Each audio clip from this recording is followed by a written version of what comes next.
Argentina versus Spain, World Cup Final 2026. In July 2026, Lionel Messi reached his third World Cup final at the age of 39. Argentina were the defending champions. Waiting for them was Spain, the most controlled team in the tournament, coached by Luis de la Fuente. Spain did not set out to mark Messi. They set out to keep the ball away from him. Spain's whole idea was control through the middle. Rodri, their captain and the best player of the tournament, sat at the base of midfield and set the tempo. Alongside him, Fabian Ruiz kept the ball moving and closed down space. Ahead of them, Lamine Yamal, Dani Olmo, and Mikel Oyarzabal rotated constantly to keep possession. When Argentina tried to press, to chase the ball and win it back high up the pitch, Spain simply passed around them. The logic was simple. If Messi never gets the ball, it does not matter how good he is. And the moment Argentina did win it back, Spain pressed immediately to take it straight back. It worked almost perfectly. Spain had 65% of the ball and took 20 shots. For almost the entire game, Argentina could not manage a single shot on Spain's goal. Messi touched the ball only around 50 times and not once inside Spain's box. His clearest moment came in the 5th minute, when a pass sent him clear. But goalkeeper Unai Simón rushed out and reached it first. After that, Spain slowly closed the door, and late on Enzo Fernandez was sent off, leaving Argentina with 10 men. Spain won 1-0, with a Ferran Torres goal in extra time. Argentina, the champions, never had a real chance, and Messi walked off a World Cup pitch for the last time in tears. Inter Milan versus Barcelona, Champions League semifinal 2010. In 2010, Barcelona were the reigning champions of Europe. Their whole game ran through Lionel Messi. In the semifinal, they met Inter Milan, managed by Jose Mourinho. Mourinho built his entire plan around a single idea: keep Messi away from the ball in the area he does the most damage. That area is the gap between the opponent's defense and midfield. Coaches call it playing between the lines. When Messi receives the ball there, he can turn and run straight at the back four. Inter's plan was to make sure he never got a clean touch in that space. Mourinho did not give one man the job of following Messi everywhere. Instead, the nearest Inter player stepped out to meet him, then handed him over to a teammate the moment he moved. Messi started on the right, so when he drifted inside, Inter's left back Javier Zanetti pushed up to take him first. If Messi dropped deeper, the midfielder Esteban Cambiaso picked him up, while Thiago Motta worked beside him to block the passing lanes into Messi's feet. The two talked constantly, deciding who took him and who covered the space. Behind them, center-backs Walter Samuel and Lucio stayed narrow and held the line. In Italy, they had a name for this: gabbia, a cage. The second leg was even more extreme. Motta was sent off inside the first half hour, so Inter defended their lead with 10 men for over an hour. Even Samuel Eto'o, a striker and a former Barcelona player, spent the night tracking back and defending like an extra fullback.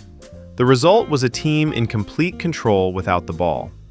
In that second leg, Barcelona had 86% of possession and played over 500 passes to Inter's 67.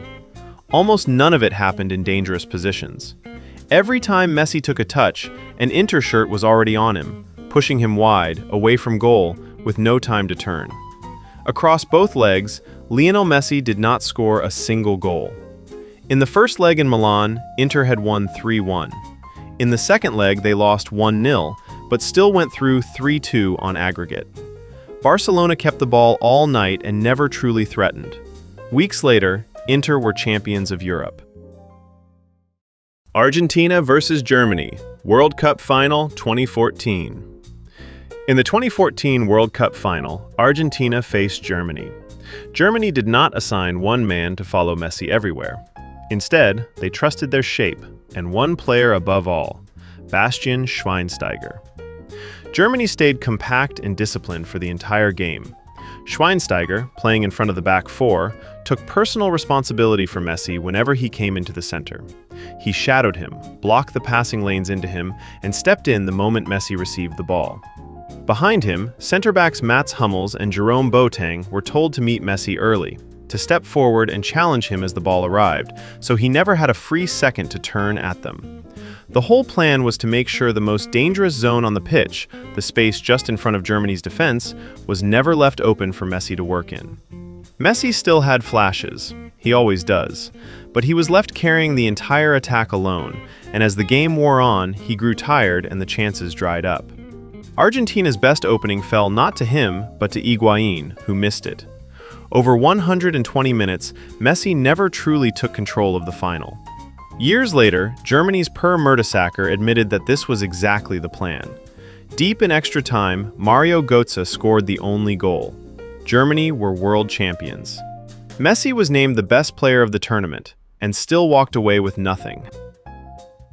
Chelsea versus Barcelona, Champions League semi-final 2012. In the 2012 Champions League semi-final, Barcelona, the reigning champions, faced Chelsea, managed by the interim coach Roberto Di Matteo. Chelsea's plan was pure defense. Chelsea sat in a deep, low block. Every outfield player behind the ball packed into two tight lines in front of their own goal. They gave Barcelona the ball and the whole half, and simply refused to be broken. Midfielders John Obi Mikel and Frank Lampard screened the space in front of the defense, while John Terry and his fellow defenders threw themselves in front of everything. In goal, Peter Cech was outstanding. When Messi found the ball between the lines, 3 blue shirts closed around him. When he shot, a body, or Cech, got in the way. In the second leg, it got even harder for Chelsea. Terry was sent off, and they defended for nearly an hour with 10 men. Barcelona laid siege. They had the ball, the territory, wave after wave of attacks. But the clearest chance of all fell to Messi from the penalty spot, and he struck it against the crossbar. Later, another Messi shot was pushed onto the post by Cech. The wall would not fall. Chelsea had already edged the first leg 1-0 in London. They drew the second 2-2 to win the tie 3-2 on 2 counter-attacking goals from Ramirez and Fernando Torres. Barcelona had everything except a way through, and Messi's missed penalty summed up the night. Chelsea went on to win the whole competition. Chile versus Argentina, Copa America final, 2015 and 2016. In the 2015 and 2016 Copa America finals, Argentina met Chile. Both times, Chile's plan was built on one thing: relentless pressing. Chile had inherited this pressing style from the coach Marcelo Bielsa and kept it under Jorge Sampaoli in 2015 and Juan Antonio Pizzi in 2016. Their midfield, Arturo Vidal, Charles Aranguis, and the combative Gary Medel, chased every pass and swarmed anyone who had the ball. Whenever the ball went near Messi, 2 or 3 Chilean players closed him down at once. The aim was not to mark Messi one-on-one, but to cut the supply to him, to make sure the ball reached him late, under pressure, with no time to hurt them. Across both finals, it worked. Messi saw plenty of the ball, but rarely in a position to be decisive. Each final finished level after 120 minutes, 0-0 and then 0-0 again, and went to a penalty shootout. In 2016, Messi stepped up and blazed his penalty over the bar. His own Barcelona teammate, goalkeeper Claudio Bravo, stood in the Chile goal both nights. Chile won both shootouts. Chile were champions, twice. And after the second defeat, a distraught Messi briefly announced his retirement from international football. Lucky for all of us, and for Messi himself, he changed his mind, and what happened next was history. Atlético Madrid versus Barcelona, Champions League quarterfinal 2014. Barcelona faced Atlético Madrid and their coach, Diego Simeone, in the 2014 Champions League quarterfinal. Simeone's Atlético were the hardest team in Europe to break down. Atlético defended in a compact 4-4-2 formation, 2 flat banks of 4, staying close together with almost no gap between them. Compact is the key word here. The 2 lines sat so tight that there was simply no space between them for Messi to receive the ball and turn. Center backs Diego Godin and Miranda held the middle and refused to be dragged out of position. In front of them, Gabi and Thiago screened the midfield, closing the passing lanes into Barcelona's forwards. Whenever Barcelona tried to play through the center, they found bodies everywhere. Whenever they were forced out wide, Atlético were happy. Messi, that season still recovering his sharpness after an injury, found no way in. The first leg in Barcelona finished 1-1. In the second leg, Atlético scored early through Koke and then did what they do best: defended their lead without panic, hour after hour, giving Messi nothing. Barcelona could not find the goal they needed. Atlético won the second leg 1-0 and the tie 2-1. They knocked the holders out and ended Barcelona's 6-year run of reaching the semi-finals. Simeone had beaten Messi not with a trick, but with pure organization. AC Milan versus Barcelona, Champions League, Round of 16, 2013, first leg.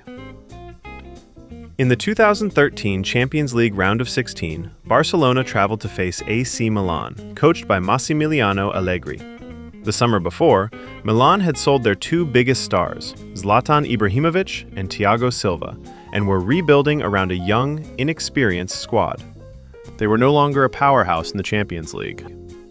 Against a Barcelona side sitting top of Spain and among the favorites for the trophy, they were clear underdogs. Milan had no intention of trading passes with the best passing team in the world.